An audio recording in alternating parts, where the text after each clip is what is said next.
इस एपिसोड की स्टार्टिंग में हमें चिंगजियान कॉन्टिनेंट के लाइटिंग आल्टर को दिखाया जाता है। उस जगह पे लाइटिंग गिर रही होती है।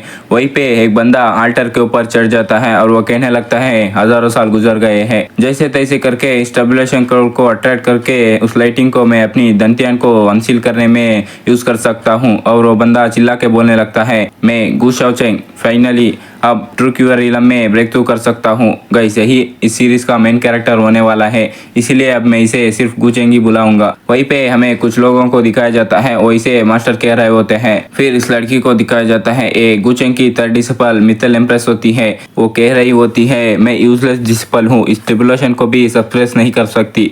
दूसरे डिसिपल भी कहने लगते हैं मास्टर ये प्लान काफी डेंजरस है, आप फिर से एक बार सोचिए। फिर हमें एल्डेस्ट डिसिपल जो कि किंग ऑफ 1000 डेमोनिक कल्ट्स और second disciple dragon sword ancestor होता है। फिर 10th डिसिपल जो कि अनफिटेड मास्टर एम्पर को दिखाने लगते हैं। ये सभी लोग ट्रिबुलेशन सप्रेस करने की कोशिश कर रहे होते हैं, लेकिन इन्हें काफी मुश्किल हो रही होती है। गुचन कहता है बस करो, तुम में से कुछ लोग पहले ही सेंट्री राम में असेंड कर चुके होते, लेकिन मेरी वजह से अभी तक तुम लोग चिंगजियान कॉन्टिनेंट में अटक चुके हो। जो सुनने के बाद वो चारों बोलने लगते हैं आज हम मास्टर की टीचिंग की वजह से यहाँ पे हैं, अगर हमारी पूरी लाइफ की कल्टीवेशन को एक्सचेंज करेंगे आपकी दंतियान को सील करने के लिए। फिर गुचेंग बताने लगता है मैं गु शाओचेंग एक मैचलेस जीनियस था मार्शल डाउ और फॉर्मेशन डाउ में। इस 10,000 सालों में काउंटलेस जीनियस को बनाया हूँ, लेकिन मेरी दंतियान पे इनेट सील होने की वजह से मेरी कल्टीवेशन कीरी रम में ही अटक चुकी है। लाइटिंग से सील को ब्रेक करना यही आखिरी रास्ता है। आज इस सील को ब्रेक करूंगा या कोशिश करते हुए मर जाऊंगा। फिर हमें लाइटिंग को दिखाया जाता है, वो ड्रैगन की शेप में नीचे की तरफ आ रही होती है। गुचेंग भी उसकी तरफ जंप करता है, आज मैं इस सील को ब्रेक करके रहूंगा। फिर लाइटिंग ड्रैगन और गुचेंग एक दूसरे से टकरा जाते हैं। 10th डिसिपल भी कहने लगता है सीनियर चिंता मत कीजिए, मास्टर स्टेबुलेशन को आसानी से पार कर लेगा। लड़की भी गुचेंग के लिए परेशान हो रही होती है। फिर हमें गुचेंग को दिखाया जाता है, उस लाइटिंग इतनी खतरनाक होती है उसकी झटके की वजह से उसके मुंह से खून फेंकने लगता है, जो देखकर चारों डिसिपल भी शॉक हो जाते हैं मास्टर। फिर गुचेंग बोलने लगता है मेरी 10,000 सालों की मेहनत कुछ काम की नहीं है। गुचेंग की बॉडी धीरे धीरे डिसअपेयर होने लगती है। वो कहता है मैं इसे एक्सेप्ट नहीं करूँगा, लेकिन उसकी बॉडी पूरी तरह से डिसअपेयर हो जाती है। फिर हमें 700 साल के बाद का सीन दिखाया जाता है लू फैमिली के जेल में। वहाँ पर एक बंदे को चैन से बांध लिया होता है, कोई इस बंदे के ऊपर पानी फेंक देता है और हम उसकी चेहरे को देख सकते हैं, गुचेंग की तरह दिख रही होती है। वहीं पर एक लड़की बैठी होती है, नौकर उसे बोलने लगता है एल्डेस्ट मिस, इसके ऊपर पानी फेंकने के बाद भी ये होश में नहीं आ रहा है। वो लड़की भी बोलने लगती है कोई बात नहीं है, अब गु फैमिली जो भी ओन करती है वो सब कुछ मेरी हाथ में है। फिर वो लू फैमिली की एल्डेस्ट मिस आकर गुचेंग का सर पकड़ लेती है और कुछ टेक्निक करने लगती है। उसके सामने एक पेज निकल के आती है और वो अपनी मन में सोचती है सिर्फ एक फ्रेगमेंट पेज है एम्पायर बुक में से, लेकिन अब ये स्वॉर्ड आर्ट यूजलेस है। और वो गुचेंग से बोलने लगती है तुमने इतने समय से मेरी टाइम वेस्ट किया है।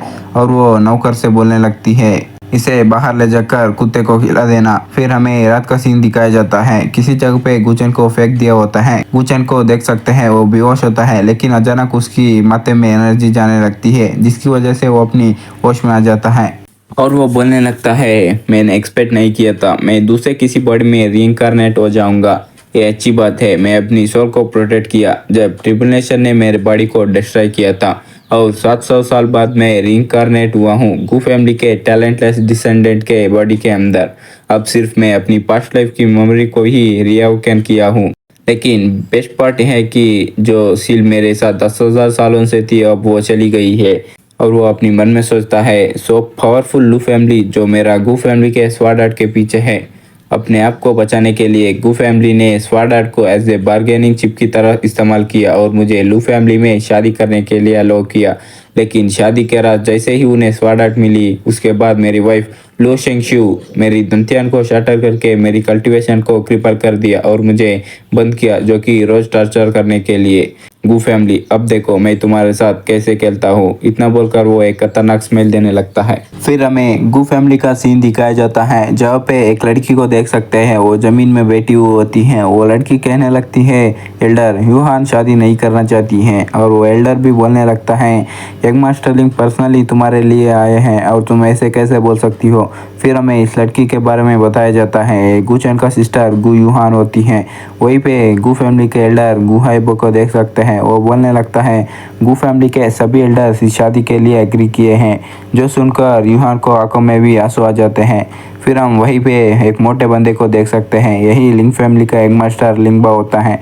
वो कहने लगता है मैं यहाँ पर तुमसे पूछने नहीं आया हूँ। कोई भी गू फैमिली में मुझे रुकने की हिम्मत नहीं करेगा। इस कम्युनिटी को अब मैं अच्छे से ख्याल रखूंगा। और वो यूहान को ले जाने के लिए कहता है। तो बंदे आकर यूहान को ले जाने लगते हैं। यूहान बोल रही होती है नहीं जाने दो मुझे, लेकिन वो लोग उसे जाने नहीं देते हैं। उतने में ही एक अटैक आकर उन दोनों को लगती है, जिसकी वजह से वो दोनों वहीं पे गिर जाते हैं। जो देखकर एल्डर भी शॉक हो जाता है। वो बंदा कहने लगता है किसने कहा गू फैमिली में कोई नहीं है तुम्हें रुकने के लिए।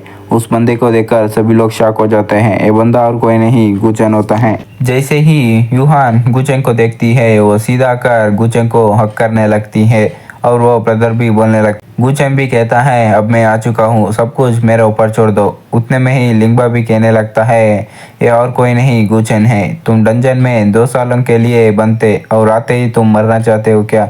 तुम सही टाइम पे आ गए हो। तुम्हें घुटने पे लाकर मैं दिखाऊंगा मैं तुम्हारे सिस्टर के साथ कैसे एंजॉय करता हूँ। मेरा ब्रदर इन लॉ देखने की वजह से मुझे और भी मज़ा आएगा। इतना बोलकर वो गुचेन के ऊपर अटैक करने के लिए जाता है। गुचेन भी साइड में खड़ा वो बंदे से स्वाड ले लेता है और लिंगबा का एक आंख को ही काट देता है, जिसकी वजह से लिंगबा पीछे गिर जाता है। जो देखकर एल्डर आइबो भी कहने लगता है गुचेन तुम पागल हो गए क्या? एल्डर के बात सुनकर भी गुचेन को कुछ घंटा फर्क नहीं पड़ता। फिर एल्डर हाइबो सीधा गुचेन के पीछे आ जाता है और वो गुचेन से कहने लगता है तुम्हारी हिम्मत कैसे हुई यंग मास्टर लिंग के ऊपर अटैक करने के लिए? क्या तुम पूरी गू फैमिली को बर्बाद करना चाहते हो? जो सुनकर गुचेन बोलने लगता है मैं फैमिली को बर्बाद करना चाहता हूँ। कचड़े कह के तुम बाहर के लोगों के सामने कुत्ते की तरह पूछ हिला रहे हो और क्या है फैमिली में बर्बाद करने के लिए। जो सुनकर एल्डर को भी गुस्सा आने लगता है। वो गुचेन से बोलने लगता है तुम्हारी हिम्मत कैसे हुई मेरे साथ ऐसे बात करने की? मैं तुम्हें डिस्ट्रॉय करके यंग मास्टर लिंग के सामने माफ़ी मंगवाऊंगा। इतना बोलकर वो अपनी स्वाट से अटैक कर देता है, जिसका नाम हेवनली स्वाट टेक्निक होती है। गुचेन भी अपनी स्वाट से एक अटैक करता है। वो अटैक आकर सीधा हेल्डर हाइबो के अटैक से टकरा जाता है। जो देखकर हेल्डर हाइबो भी कहने लगता है ये स्वाट टेक्निक तो। गुचेन भी कहने लगता है बुड्ढे तुमने काफ़ी टाइम से जी लिया है, अब तुम्हारी मरने की बारी है। इतना बोलकर गुचेन एल्डर हाइबो के ऊपर एक और अटैक करता है। वो सीधा जाकर एल्डर के ऊपर रखती है, जिसकी वजह से एल्डर वहीं पे अपनी मुंह से खून फेंकते हुए मर जाता है।